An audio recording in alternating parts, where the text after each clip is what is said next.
టికెట్ల విషయంలో తెలుగుదేశం పార్టీలో సమీకరణాలు మారుతున్నాయి.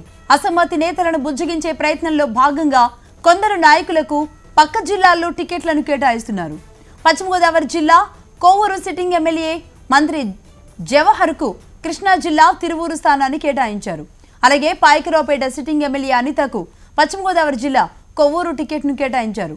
ఇటు మిగతా మంత్రులు గంటా శ్రీనివాసరావు, సిద్ధా రాఘవరావు, పరిటాల సునీత విషయంలో కూడా ఇంకా క్లారిటీ రాలేదు.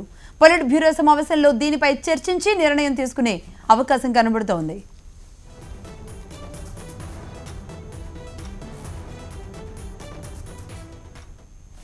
దీనికి సంబంధించిన మరిన్ని డీటెయిల్స్ అందించడానికి మా AP bureau chief Eshwar live లో సిద్ధంగా ఉన్నారు. ఈశ్వర్, గంటా శ్రీనివాసరావుది, అనిత, అలాగే ఏకంగా మంత్రిగా పనిచేసిన ఇటు జవహర్ది, వీళ్ళందరిది కూడా ఎందుకు కన్ఫ్యూజన్ లో ఉంది?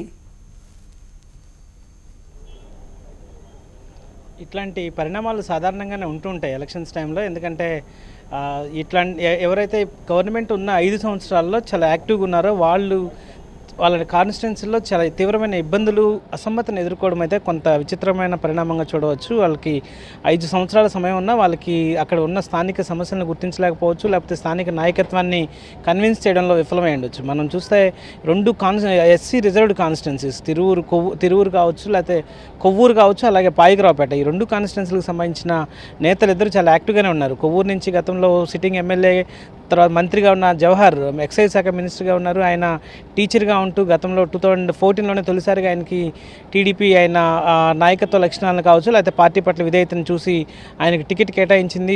ఆయన ఆ విధంగానే గెలిచారు. మంత్రి పదవిని కూడా చేజిక్కించుకున్నారు. అయినప్పటికీ ఆయన అక్కడ ఆ వర్గాలని సమన్వయం చేయడంలో విఫలమయ్యారని చెప్పొచ్చు. ఆయనకి తీవ్రంగా నిరసన వ్యక్తమైంది. ఆయనకు సీటు ఇస్తే మేము ఎట్టి పరిస్థితుల్లో నెగ్గించాం, వేరే వాళ్ళకి మద్దతు ఇవ్వాల్సి వస్తుందని హెచ్చరించడంతో ఆయన్ని మార్చాల్సి వచ్చింది. అలాగే పాయకరావుపేట అనిత కూడా టీడీపీకి సంక్షోభ సమయంలో కావచ్చు, లేకపోతే ప్రత్యర్థి పార్టీలను ఇబ్బంది పెట్టే విషయంలో చాలా కీలకంగానే వ్యవహరించింది. ఆమెకు సంబంధించి కూడా చాలా తీవ్రమైన వ్యతిరేకత ఆమె కాన్స్టిట్యున్సీలో ఎదుర్కొంది.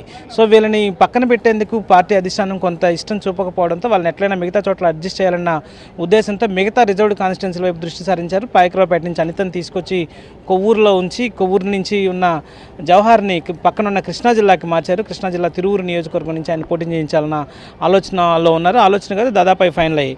మరొక వైపు మంత్రి గంటాకు సంబంధించిన విషయం అయితే ఈరోజు స్పష్టత వచ్చే అవకాశం ఉంది. ఆయనకి 3 ఆప్షన్స్ ఉన్నాయి. వాస్తవానికి ఆయన పార్టీ మారుతున్నారని రకరకాల ఊహాగానాలు మాత్రం వస్తున్నాయి, కానీ వాటిలో ఎలాంటి వాస్తవం లేదు అని చెప్పి నిన్న ముఖ్యమంత్రి కావచ్చు స్వయంగా గంటా కూడా ఎక్స్ప్లెనేషన్ ఇచ్చిన పరిస్థితి కనిపిస్తోంది. ఈరోజు ఆయనకు 3 భీమిలి సిట్టింగ్ ఎమ్మెల్యేగా ఉన్నారు. ఆయన అక్కడి నుంచి పోటీ చేయడానికి పార్టీకి ఎలాంటి ఇబ్బంది లేదు. అలాగే వైజాగ్ నార్త్ గతంలో లోకేష్ పోటీ చేస్తారనుకున్న ఆ స్థానం రిజర్వ్లోనే ఉంది. ప్రస్తుతానికి అది కూడా వేకెంట్గానే ఉంది. ఎవరు దానికి సంబంధించి గంటానే దాన్ని ఏదైనా ఆప్షన్ తీసుకోవచ్చు. అలాగే అనకాపల్లి, వైజాగ్ నార్త్, అలాగే భీమిలి, ఈ 3 నియోజకవర్గాల్లో ఎక్కడి నుంచైనా పోటీ చేసే స్వేచ్ఛని గంటాకి ఇచ్చారు. ఆయన ఈరోజు తన నిర్ణయాన్ని పార్టీకి చెప్తారు. ఆయనది మరి కాసేపట్లో పాలిట్ బ్యూరో సమావేశం అయిపోయే లోపల ఆయనకు సంబంధించిన ఖరారు అయ్యే అవకాశం ఉంది.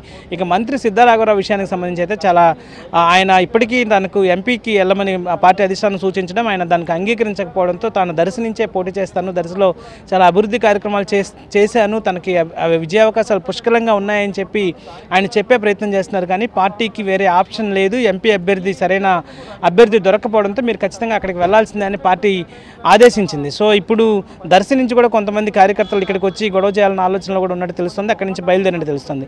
సో ఇలాంటి పరిణామాలు కీలకమైన నేతలు, గవర్నమెంట్లో చాలా కీలకంగా వ్యవహరించిన వాళ్ళు, లేకపోతే పార్టీకి చాలా ముఖ్యమైన పార్టీకి సంబంధించి ప్రత్యర్థి పార్టీల పైన ఆరోపణలు చేయడం కావచ్చు, లేకపోతే పార్టీకి స్ట్రెంగ్తన్ చేసిన వాళ్ళలో చాలా మంది ఈ వ్యతిరేకత ఎదుర్కొంటున్న పరిస్థితులు నెలకొని ఉన్నాయి. వాళ్ళని అడ్జస్ట్ చేయాలన్న ఆలోచనలో మాత్రం పార్టీ కనిపిస్తుంది.